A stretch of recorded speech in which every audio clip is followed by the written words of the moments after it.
Hey, what up squad, it's your boy K-Flo. And in this video, we're going to be installing the flow mounts on the 2nd gen Toyota Tacoma. Now let's get this thing started.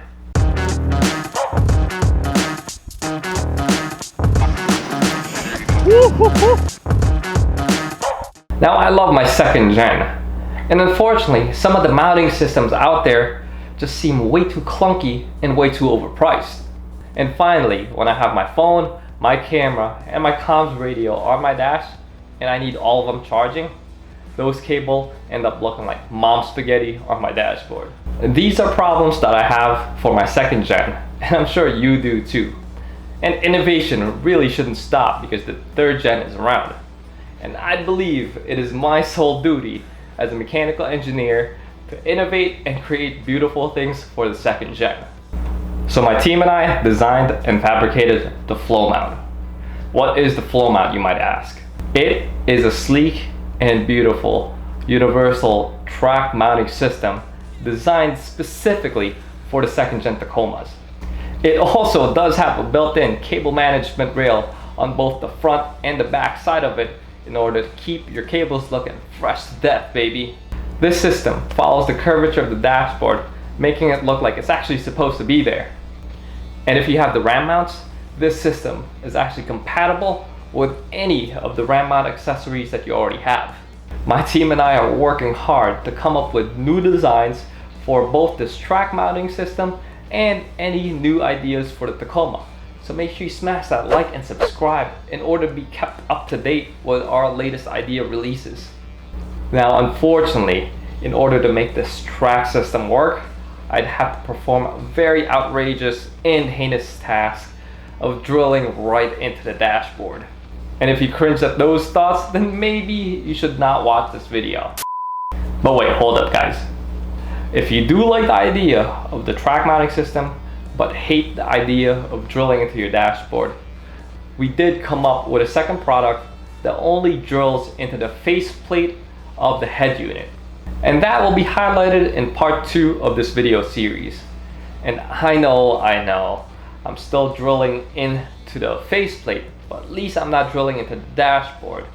And hear me out guys, mechanically fastening those rail systems onto the faceplate is definitely much better than using adhesive, because I can guarantee you that the screws will hold up much better over time than those adhesives. Now there is no doubt in my mind that this system will hold up equal to or better than most of the systems out there. Now with that, let's get to the truck. Alright guys, so here's the OEM head unit, and right now we pretty much disconnected the battery, so there's no power coming into the unit. So make sure you do that first before you pry any of these parts open.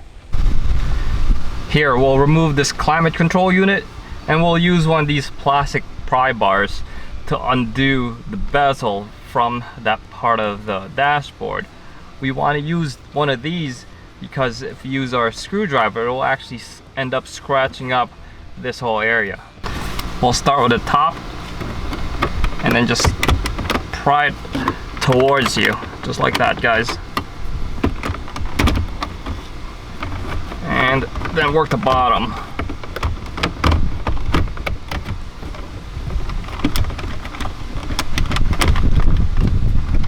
That whole thing comes off just like that. Now we can undo these 2 harnesses, and all that is just a tab that locks them in place, and then you should be able to pull them off. Just careful when you do so, because you don't want to rip off any of these plastic tabs. Same thing with the other one. I'm using a screwdriver to push it in, get better leverage. I will set this climate control off to the side. Now we'll just have to undo those 4 10mm bolts that you see right here. And here's a little tip too guys. I'm gonna take a rag and shove it in this hole here.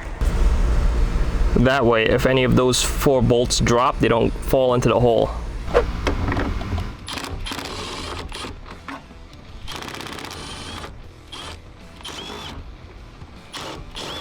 Now similarly, we can work the pry bar around the bezel of the head unit in order to pull this thing out. Again, carefully do this.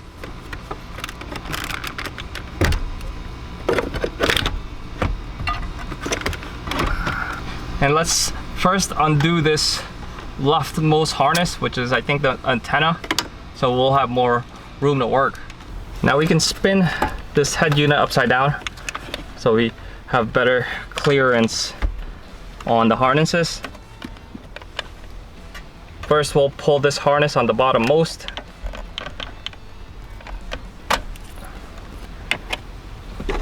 And then just work on removing these. Same thing, there's a little tab. Push them in, pull them out, one at a time.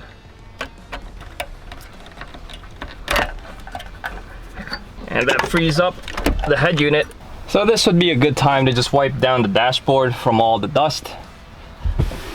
At least the area that we're installing. Now the main structure of the kit will come with this. It will come with your track mount, this upper frame, and this lower spacer. Let's take a look at the spacer real quick. Now the spacer will have a proper orientation designation. So here it says right for the right hand side of the spacer, and here it says left for the left hand side of the spacer. So make sure you orient it properly. So here's the spacer, guys. We have the left side marked on the left, the right side marked on the right. We want to make sure that the smooth side and the side with the lettering is pointed upwards. We'll try to center this as best as possible by eye, left to right, aligning it with these two edges of the head unit here. So now we take our tape measure, measure about 1.5 inches from the front edge here to this edge of the spacer. And we can take our painter's tape and taper down.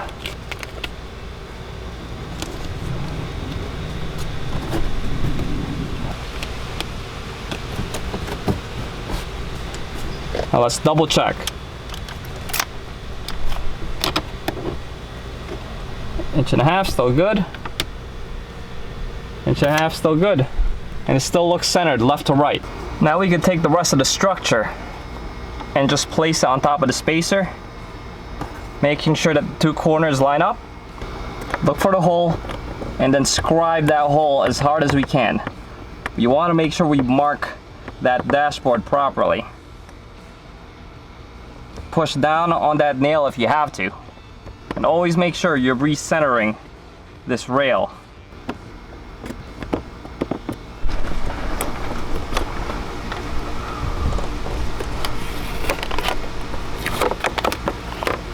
There we go, guys. Now we got our 3 markings. You got to lightly tap with a hammer so we can have a good place to start the drill bits.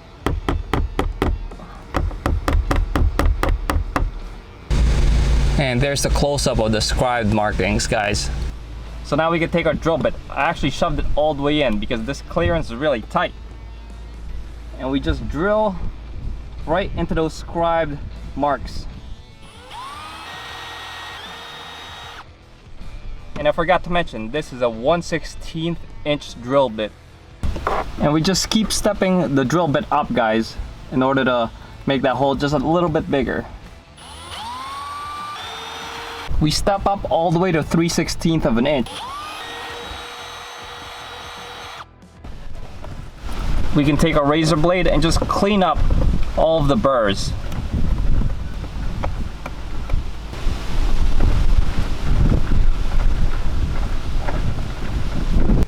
Now the kit will come with all the hardware that you need, guys.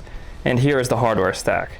You do have a screw, a big washer, a smaller washer, a lock washer, and a nut. So the screw goes on top and everything else goes on the bottom.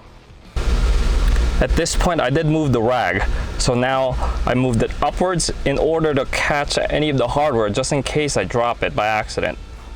Now before we take any of the tape off, let's take a screw and feed it through the hole real quick and line it up with the other hole.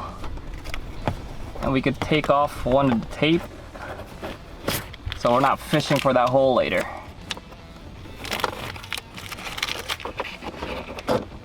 There, at least we have the one inside. It makes it easy to find the second one. I'll do the same thing with the third one. And if you have a mechanics magnet, just stick it right on there. It'll help keep the hardware in place. I have a big washer, little washer, lock washer, and then nut. I'll just do that 2 more times.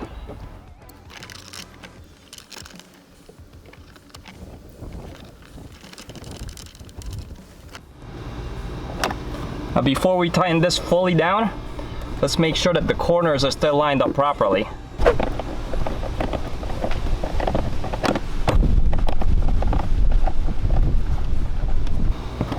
All we gotta do is snug this down as best as we can.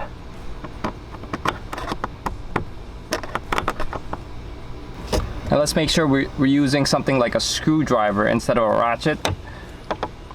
And make sure you don't over torque these guys. Now the reinstallation is literally just the reverse of the removal. We take our head unit and reconnect all of the electrical harnesses, and then push the head unit back into the dash. We can reinstall the 4 mounting bolts at the bottom of the head unit, and we can work on reinstalling the climate control. Push in the electrical harnesses and push the unit back to the dash. Then we're done. Now let's hit this with some B-roll.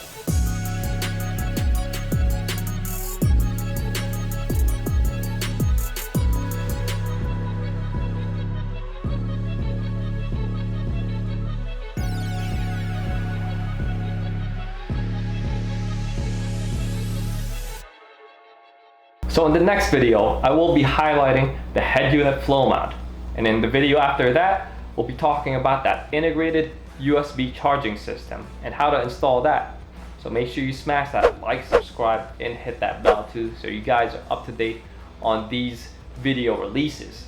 These kits will be available in my store, so make sure you guys check that out at store.kflow-crib.com, and it will also be linked in the description below.